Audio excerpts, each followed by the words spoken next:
Bismillahirrahmanirrahim. Assalamualaikum warahmatullahi ta'ala wabarakatuh.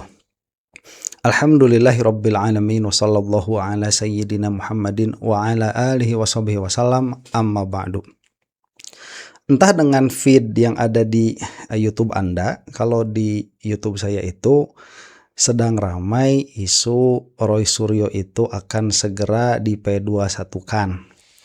Nah, narasi itu keluar dari para termul yang juga sudah kita bahas kemarin, agak diamini oleh Budi Metro Jaya tuh. Cuman Budi itu kayak yang ragu begitu ya kita berdoa saja katanya begitu. Dan harus saya tekankan sekali lagi bahwa seharusnya ini tidak P21, mengingat pandangan-pandangan para ahli hukum yang mengatakan bahwa di sini ada malpraktek ya di dalam pemenuhan undang-undang hukum acara pidana, yaitu pengembalian berkas lebih dari 14 hari, yang mana mereka memiliki argumen bahwa ini adalah KUHP lama yang tidak ada batas di dalam pengembalian berkas ke kejaksaan. Kemudian itu juga dibantah ya, baik dengan argumen KUHP lama yang mana mengatakan itu adalah praktek yang buruk begitu, atau yang lebih telaknya lagi dengan KUHP baru yang mana jelas tertera di situ 14 hari, kemudian ada diksi wajib. Nah, maka seharusnya kejaksaan itu sudah menutup permasalahan ini. Jadi argumennya kan jelas ya, berdasarkan undang-undang. Jadi bukan berdasarkan pendapat saya tidak. Itu harus ada landasan undang-undangnya. Nah, sedangkan yang mengatakan ini harus P21 tidak ada landasan undang-undangnya. Dan yang menarik ya, beberapa orang kan berbicara, siapa lagi kalau yang tidak ada yang lebih menarik begitu ya, saya kira untuk kita dengarkan kecuali dari yang bersangkutan sendiri, yaitu Roy Suryo. Dan sekarang lawan tandingnya itu setelah kemarin Ade Azwan, sekarang Ade Darmawan. Ya muter orang-orangnya di situ lagi ya. Pokoknya yang membela Ade Armando, kemudian yang membahas ya Pak Yusuf Kala itu ya, kemudian yang membahas ijazah palsu, yaitu orangnya itu lagi itu juga termul lagi. Kalau memang mereka itu punya bobot ya agak mending begitu ya. Ini mah nggak ada Razman, Azwan, Ade Darmawan. Paling mentok Thoyib Fanani. Kenapa sih saya kok dilarang bilang Agri Fanani ya? Agri itu apa artinya ya? Saya nggak tahu tuh. Nah, inilah kita saksikan saja ini perbincangannya ya di salah satu talk show nih. Tak lama lagi nasib perkara ijazah atas Roy Suryo dan Dr. Tifa akan diumumkan Polda Metro Jaya. Bila kasus dinyatakan P21 oleh Kejati DKI, akankah Roy dan Tifa langsung ditahan? Kita bahas bersama Roy Suryo dan juga Ketua Harian BRN Ade Darmawan yang bergabung melalui Zoom. Selamat sore Mas Roy yang sudah ada di sore. Terima kasih ya, Bang Ade, terima kasih yang sudah bergabung bersama kami melalui Zoom. Saya langsung ke Mas Roy. Mas Roy, ini kalau dalam waktu dekat pihak Polda Metro Jaya akan memberikan atau menginformasikan terkait status Anda dan juga P21. Sikap Anda akan seperti apa? Sebentar ya, ini biasanya kasus-kasus besar seperti ini hari Jumat tuh ada perkembangannya disampaikannya itu. Nah, apakah akan Jumat ini? Ya, kita lihat ya. Mbak Cynthia dan pemirsa Kompas, saya senyum-senyum aja kan. Karena P21 itu belum tentu juga P21. Kenapa? Ujungnya itu masih ada 3 kemungkinan. Bisa P21, bisa P19 mati istilahnya, jadi P19 balik lagi, atau malah P20. Orang-orang yang banyak yang nggak tahu nih P20. P20 itu dihentikan oleh kejaksaan. Karena tidak lengkap, kemudian proses sudah terlalu lama, ya lewat 14 hari. 14 hari aja kalau sekarang dihitung. Kalau kemarin pas konferensi kami itu tanggal 8 Mei ya, ini kan sudah tanggal 14 ya. Jadi udah tambah lagi, sudah hampir 90 hari. Okay. Jadi artinya udah nggak layak lagi. Okay. Jadi penghentian perkara itu tidak hanya dari kepolisian, Mbak. Gitu. Jadi kalau Kombes Budi tadi, namanya Budi ya. Budi tadi mengatakan pelajari apa RJ, ya. Mungkin yang saya katakan, mungkin teman-teman di sana juga perlu pelajari secara hukum. Oke, jadi saya konfirmasi ya, Anda ingin penghentian kasus melalui SP3, bukan melalui restoratif justice SP3 ya? itu ada 10 cara, ya, tidak hanya melalui RJ. RJ itu hanya satu cara, Ya. di antara 10 cara, Ya. lainnya adalah demi hukum. Nah, ini sudah perkara udah lewat lama, kenapa nggak dihentikan? Tapi Klausul yang Anda gunakan terkait pasal di KUHAP. soal Soal KUHAP, ya, waktu soal yang waktu sudah yang lewat. sudah lewat, yang mau pakai KUHAP lama atau KUHAP baru, ya. Oke. Kalau kita tahu persis aturan perundang-undangan, nggak bisa lagi turun ke Perpol, terus misalnya bolak-balik, enggak, itu yang lama. Oke. Sekarang yang baru harus berhenti. Oke, saya ke Baik, Bang nah, coba ya lihat itu argumennya argumen undang-undang. Pasalnya jelas, KUHAP-nya ada, definitif 14 hari begitu. Atas argumen KUHAP yang baru, atas argumen KUHAP yang lama, ini pun tidak bisa dibenarkan. Kenapa? Karena pada akhirnya tidak ada ketetapan hukum. Nah, sekarang kita akan dengar nih bagaimana si Ade Darmawan ini, Pak Armando ya, Darmawan. Apakah akan ada argumen hukumnya atau tidak nih? Bang Ade, pelimpahan berkas Roy Tiva di Kejati DKI ini kan bisa dikatakan sudah melampaui batas waktu yang diatur dalam KUHAP. Di KUHAP diatur adalah 14 hari, ini sudah lebih dari 14 hari. Bila ini dipaksakan, tidakkah sebenarnya ini sudah melanggar ketentuan hukum yang tercermin dan juga tertulis di KUHAP? Ya, Mbak Cynthia, ini saya merasa ya geli aja mendengar Mas Roy ini ngomong bahwa 10 cara. Jadi gini Mbak Cynthia, terkait berkas Mas Roy yang mengetahui pelimpahan. Sebentar, geli kenapa? Ajukan argumennya. Karena yang dikatakan Roy Suryo itu benar. Kemarin sebagaimana dikatakan oleh Refli Harun, bukan cuma kepolisian yang bisa memberhentikan. Salah satunya abolisi itu bisa berhenti. Salah satunya ya dari presiden. Kenapa geli ya? Karena memang ya Itu rentang waktu tanggalnya adalah antara penyidik dan kejaksaan. Itu yang pertama. Terus yang kedua, Mbak Cynthia, kalau kita berbicara apa katanya? Bedakan antara penyidik dan kejaksaan. Apa kok? mengetahui pelimpahan, itu rentang waktu tanggalnya adalah antara penyidik dan kejaksaan. Itu yang pertama. Terus Ya apa elaborasi dong, apa maksudnya itu? yang kedua, Mbak Cynthia, kalau kita berbicara tentang penghentian penyidikan, itu diatur kalau KUHP lama itu diatur di pasal 109 ayat 2. Nah, di situ hanya 3 kriteria yang kita ketahui di situ. Jadi gini, 3 kriteria itu tidak cukup bukti. Itu yang pertama. Yang kedua, bukan tindak pidana. Yang ketiga, alasan demi hukum. Alasan demi hukum itu apa sih? Gitu loh. Nah, kalau alasan demi hukum itu adalah tersangka meninggal dunia, perkara kadaluarsa, atau sebelum jatuh bisa didam. Nah, perkara kadaluarsa ini belum kadaluarsa. Karena kadaluarsa Tapi kan sudah melebihi 14 hari, seharusnya sudah masuk. Belajar lagi, Mas. Jadi gini, Sebentar, ada Darmawan ini dia berargumen dengan sesuatu yang umum, padahal sudah ada yang khusus. Nah, pasal yang disangkakan tadi itu pemberhentian perkara. Apakah itu di dalam penyidikan atau di dalam perkara hukum secara umum, dari mulai penyidikan sampai masuk kejaksaan, bahkan sampai masuk pengadilan begitu, sampai masuk pengadilan. Ini di mana pemberhentiannya itu? Ya, itu sudah ada jelas perkara yang khusus menyatakan bahwa kepolisian itu wajib mengembalikan berkas perkara maksimum 14 hari. Kemudian untuk apa ada pasal itu apabila tidak menjadi pedoman dan tidak menjadi patokan? perbedaan antara yang diatur di KUHP daluarsa itu diatur lagi di pasal 84. Belajar dulu, Mas. Ya, apa sih? Jadi gini, Mas Roy juga ini kan separuh-separuh memahaminya. Jadi kita harus memahami hukum itu. Hanya pasal 109 ayat 2 terkait penghentian penyidikan atau SP3. Itu yang pertama. Jadi kita biar publik mengetahui ini. Jadi alasan demi hukum itu di situ, daluarsa itu ini tidak bisa dikategorikan daluarsa. Oke, penyidikan. Itu yang pertama. Ya. Terus yang Sebentar, kemudian buat apa itu yang sudah amat sangat definitif 14 hari, Ade Darmawan? Buat apa itu kemudian? Ya, ini difahami hukum itu ada umum, ada khusus. Apabila sudah ada yang khusus menyatakan secara spesifik bahwa itu harus dikembalikan, kurang jelas apa ini? Wajib dikembalikan dalam jangka waktu 14 hari. Kurang definitif apa itu?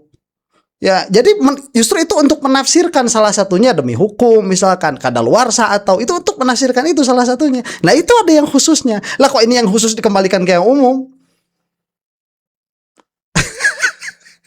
Aduh, dan bisa pede lagi dan diberi ruang lagi dan para pengacara yang lain diam lagi. Ya, ini sama saja para ulama mereka itu yang seperti ini ya, dalam hal pengetahuan hukum pidana, baik acara ataupun yang yang formilnya itu, yang materialnya itu KUHP dan KUHP-nya begitu ya. Itu adalah para ulama-ulama, orang-orang yang tahu, yang mengetahui tentang ilmu itu. Lah kok pada diam semua? Seharusnya juga sama tuh. Penyet, si Ade itu penyet, si Ade Darmawan itu. Sama saja dalam hal agama juga seharusnya orang-orang yang sesat itu diomongin sama semua ulama, harusnya ya, supaya jelas untuk awam. yang Belajar lagi, Mas. Sama Mas Roy ya, terkait kejaksaan itu belum menentukan sikap di sini. Justru itu nih, saya kasih bocoran terbaru nih. Jadi Anda jangan merasa bahwa jaksa nggak diam-diam aja nih. Siapa bilang kejaksaan lagi bekerja, lagi melihat apakah ini sudah Justru itu. Justru itunya gimana Mas Roy? Justru itunya gimana? Justru itu nggak usah terlalu banyak orang-orang yang nggak ngerti betul status terakhir dari kasus ini itu ikut bicara, termasuk Mas Ade Darmawan. Apalagi ada lawyer cewek itu siapa yang bilang 1000% gitu. Terus siapa yang nggak ngerti? Mas itu Roy, terus satu lagi ada yang lagi kemarin ngaku-ngaku advokat itu ya, Adi Aswan itu malah bilang minggu depan, ya awal minggu depan, ini udah lewat nih awal minggu depannya, ini udah liburan kan ini. Jadi gini, status terakhir di kejaksaan itu liburan ya Jumat ini. Tapi liburannya bukan merah Pak, tusuk sate ya, aduh. Ya, Mas Ade Darmawan kan nggak ngerti. Kita tuh berkomunikasi terus dengan Kejaksaan Tinggi. Ya, kita mendatangi Kejaksaan Tinggi ya pada tanggal 21 April yang lalu. Mendatangi juga Kejaksaan Agung di atasnya Kejaksaan dan diterima oleh Wakil Jaksa Agung. Intinya mereka belum menerima waktu itu, dan kalaupun sekarang menerima nanti akan langsung diberitahukan. Jadi belum ada laporan. Jadi polisi yang nggak bisa bilang nanti akan, dan lihat statementnya Kombes Budi ya, ini bisa P21 atau nanti akan dihentikan. Ya, Bang Ade sendiri yakin bahwa nantinya akan P21 kemudian ditahan. Jadi ini Mbak, P21 itu adalah kewenangan jaksa. Ya. Ya jaksa makanya. Nah, jaksa. Coba lihat bagaimana bertabrakannya omongnya si Ade Darmawan ini. Ya, katanya tidak ada kecuali di polisi. Kemudian P21 itu kewenangan jaksa, ya berarti jaksa juga bisa memberhentikan itu kalau tidak menerbitkan P21. Sebagaimana dikatakan oleh Roy Suryo. Ini siapa yang pengacara sih sebetulnya? Aduh, tolonglah para pengacara yang paham-paham itu ya. Si Ade Darmawan ini dikandangkan. Ini kan saat ini sudah dilimpahkan, lagi diteliti. Kan belum balik ke Polda. Saya menantang Mas Roy gini. Kalau ini apa haknya Anda untuk menantang saya? Nggak ada haknya, nggak ada legal standingnya. Kalau ini bisa SP3 tanpa instrumen hukum, saya hadiahkan panci anti gosong sama Mas Roy. Apa itu agak ilmiah itu? Orang nggak ilmiah, nggak ngerti hukum, nggak usah lah. Tapi Mas Roy, kalau seumpamanya ini nantinya akan P21, ada undang-undang ITE di dalam sini yang menjadi ancaman Anda. Ancamannya 12 tahun, Anda akan langsung ditahan. Anda siap untuk ditahan? Sebentar ya, ini kalau misalkan sampai ditahan Roy Suryo, yang menang orang-orang kayak si Ade Darmawan ini, rusak sudah negara kita itu. Rusak.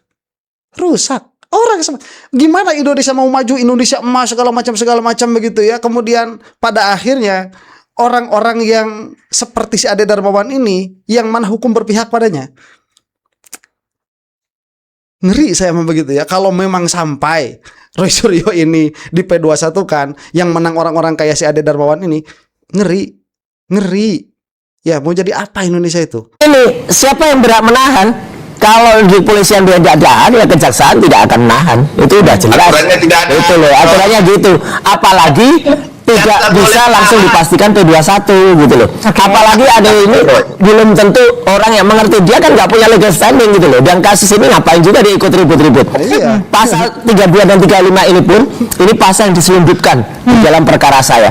Nggak ada yang terkait dengan itu, dan itu nanti akan gugur dengan sendirinya. Jadi udahlah, nggak usah terlalu banyak cuap-cuap di luar ya, nikmati saja. Jadi saya tuh senyum aja Mbak Cynthia. Ketahui bahwa Pasal 109 di KUHP lama itu adalah dasar. Gimana Bang Ade? Undang-undang belajar ITE lagi, tidak Mas. serta-merta untuk langsung menahan tersangka Roy Suryo. Belajar lagi deh Penahanan hukumnya. kembali kepada kewenangan kejaksaan. Jadi gini. Lah ya udah. Tahan dulu, Mas. Kejaksaan itu Silakan, Bang Ade. dia bisa melakukan penahanan walaupun polisi tidak melakukan penahanan kalau dianggap pertama ya dianggap bahwa akan mengganggu persidangan, itu yang pertama. Nggak ada Yang itu yang kedua, dianggap dia akan melarikan diri, ya. Yang ketiga, mau merusak barang bukti. itu pelanggaran HAM. Kalau di polisi Ini ditahan, hal yang kejaksaannya ditahan.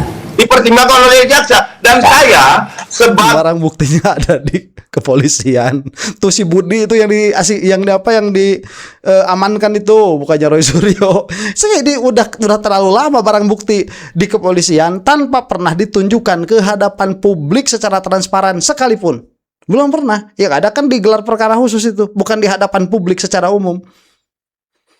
Banyak korupsinya permasalahan ini, banyak korupsinya. Sekretaris Jenderal Peradiban 1 juga menyampaikan kepada Kejaksaan Agung untuk dilakukan penahanan. Nggak bisa. Peradiban bersatu ya. Apa? At least 2 poin deh. Supaya sekretaris jenderal Peradiban bersatu orang kayak gini, kayak gini. Amit. Poin utama yang membuat Anda ini optimis perkara Roy dan Dr. Tifa akan segera P21. Keduanya akan ditahan. Kalau Prediksinya aja salah. saya sekali lagi highlight bahwa itu kembali kepada kewenangan dari Nah kejaksaan. udah. Ya. Nggak usah kalau bayar ribut dulu. Sebentar Roy, saya bicara dulu. Tahan Mas Roy. Oh, iya. Tahan Bang. Mas Roy ditahan. Ya kok. kalau banyak Nah, tahan, Mas Roy. tadi. 3 konsekuensi tadi. Kalau seandainya dari 3 konsekuensi tersebut itu terpenuhi dan dipertimbangkan oleh jaksa bisa dilakukan penahanan, itu monggo-monggo saja. Tidak dilakukan penahanan juga nggak apa-apa. Lah makanya. Media cetak, media elektronik, masyarakat Indonesia, baik yang mencintai Bapak Insinyur Joko Widodo, Nggak ada yang mencintai lagi. Baca surveinya. Bapak Insinyur Dokter Adas. Itu pun kalau gelarnya kalau itu juga. Nah kalau ini sampai ada penghentian, makanya saya bilang Oke, silakan bisa jawab. melakukan upaya-upaya hukum, tetapi tanpa dasar 109 Anu nggak melenceng jauh. dan Nggak. deponering untuk kejaksaan, namanya deponering kalau penghentian Nah, itu. penyidikan di sana. Nah, Oke. kalau deponering di sana, itu alasannya juga kuat mengacu pada 109 juga, gitu loh. Belajar lagi deh. Jadi gini, Belajar lagi deh dia soal hukum ngaco.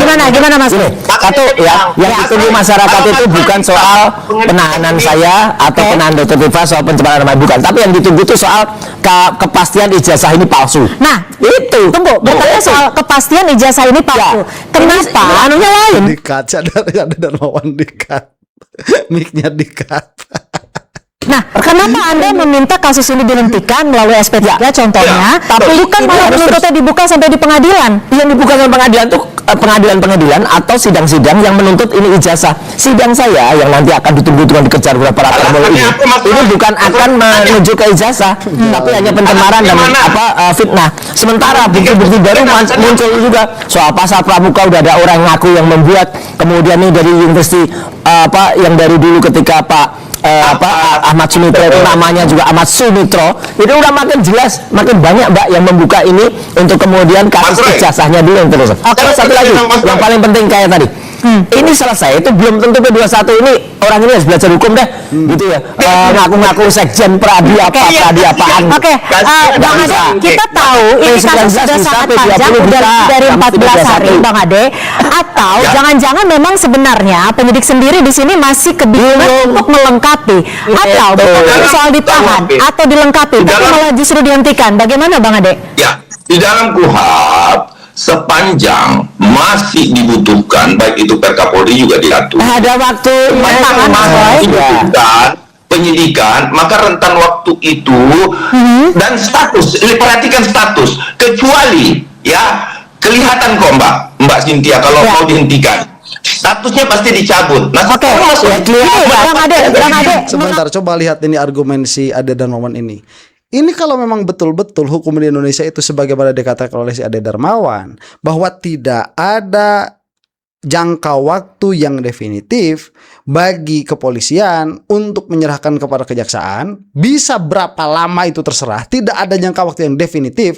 Ini adalah pelanggaran hak asasi manusia, karena pada akhirnya orang yang diselidik itu, yang berkasnya ditahan sekian lama di kepolisian itu, pada akhirnya itu akan tetap harus wajib lapor terus menerus, ada di bawah pengawasan terus menerus, kemudian pekerjaannya akan terganggu terus menerus.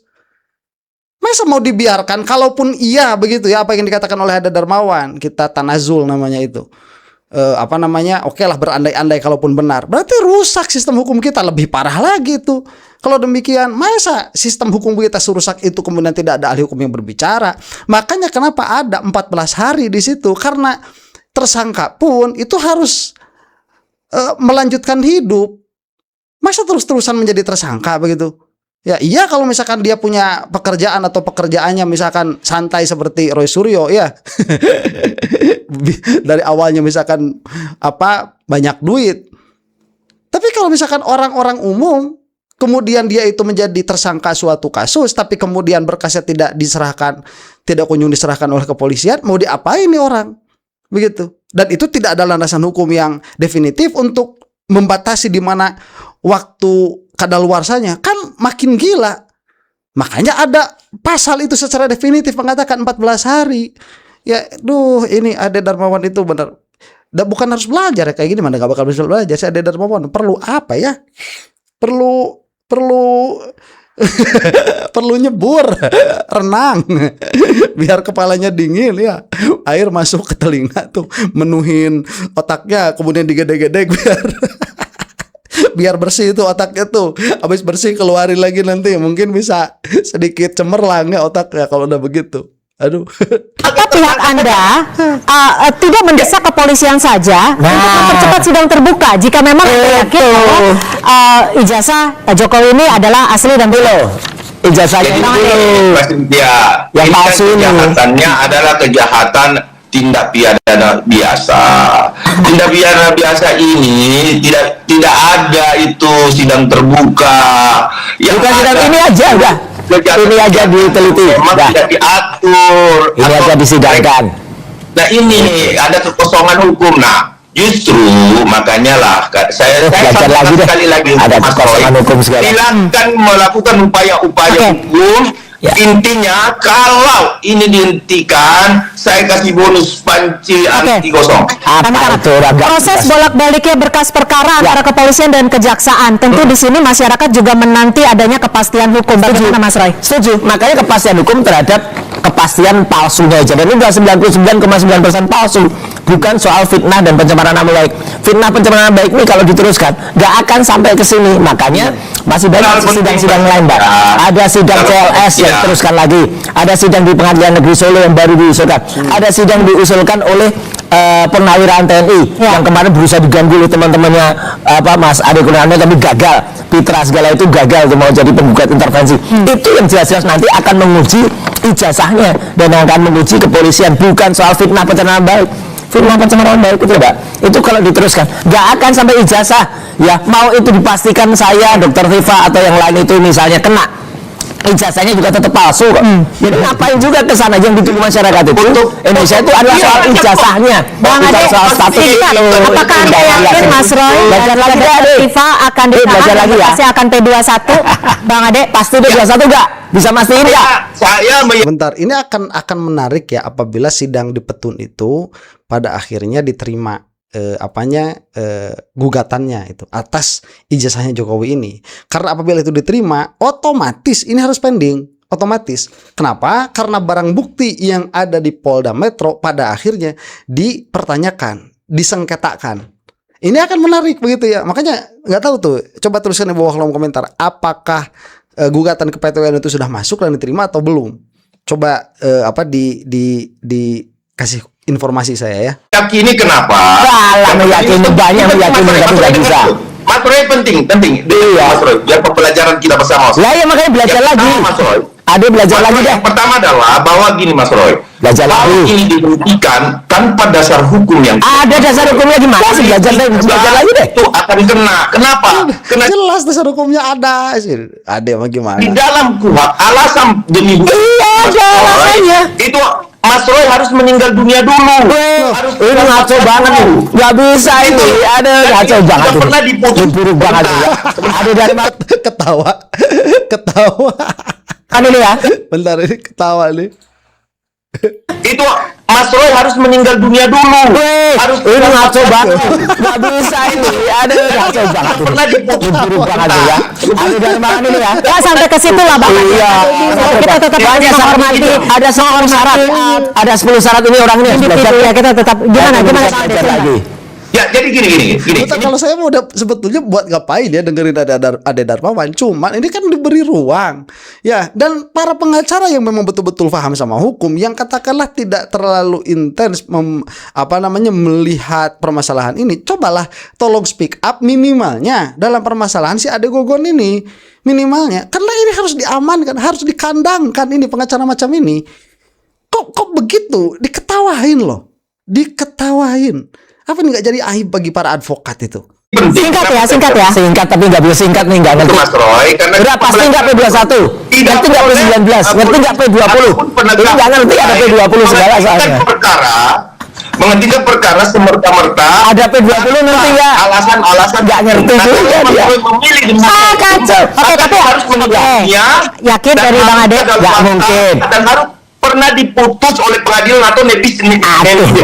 Baik, dah. Jadi sekali lagi Singkat ya. Singkat saja. Tidak hanya P21, tapi juga bisa ada P19 mati tadi atau P20. Jadi Ade Darmawan belajar lagi. Oke, tapi Anda pun siap ya ketika nanti sangat ada siap ditahan. Nggak akan, Mbak. Terakhir, selamat merayakan Ekaristi Kudus untuk teman-teman yang merayakan. Terima kasih Mas Roy, terima kasih. Terima kasih juga Bang Ade Darmawan sudah berbagi perspektif. Mas Roy, terima kasih. Selamat sore, terima kasih. Hadir lagi main ke Mas Roy. Tunggu nanti. Baik. Ya, terima kasih. Dan saudara, informasi lainnya masih akan kami sajikan. Sudah selesai ya. Nah itu. Jadi saya pernah mengatakan beberapa kali ya, di dalam permasalahan Jokowi melaporkan Roy Suryo dan kawan-kawan. Seharusnya para termul ini dari awal tidak membela kelakuan Jokowi yang seperti itu. Kenapa? Karena saya katakan ini akan menjadi celah kriminalisasi ruang publik. Kan nggak jauh-jauh amat saya bilang seperti itu. Si Agrifanani sekarang dilaporin sama Roy Suryo. Karena semuanya juga bisa kalau ngomong laporin atau mau jadi apa ruang publik kita. Jadi bagi para termul ya itu sudah blunder sedari awal. Silahkan cintai Jokowi, silahkan bela Jokowi, tapi dalam permasalahan Joko Widodo ini melaporkan Roy Suryo, ini seharusnya ditolak bagi siapapun yang memang mencintai negeri ini. Supaya ruang publik itu sehat, menjadi ruang minimalnya begitu ya, dia bisa menjadi ruang yang untuk pro kepada pemerintah atau menjadi oposisi bagi pemerintah atau apapun itu di situ tanpa takut dikriminalisasi, tanpa takut dimasukkan ke dalam penjara. Nah sekarang yang mengotori ruang publik ini siapa? Jokowi. Lah kok malah dibela sama YouTuber Nusantara itu? Kan on. Yang mana pada akhirnya itu ya dipakai dong sama siapa? Sama Roy Suryo dan kawan-kawan. Akhirnya kena juga sama mereka. Begitu. Lah ini harus dilihat bahwa ini adalah sebuah kebodohan, blunder yang dipakai oleh para termul, dan di sini Ade Darmawan pun sama. Ya, jadi sikap seperti ini si Ade Darmawan ini di ruang publik itu pun harus diselesaikan. Oleh siapa? Oleh orang-orang yang memang memiliki kredibilitas dan memiliki suara yang dihitung lah dalam bidang hukum. Makanya saya meminta kepada para advokat ya yang ada di sana, bukan apokat, untuk mengandangkan si Ade Darmawan ini.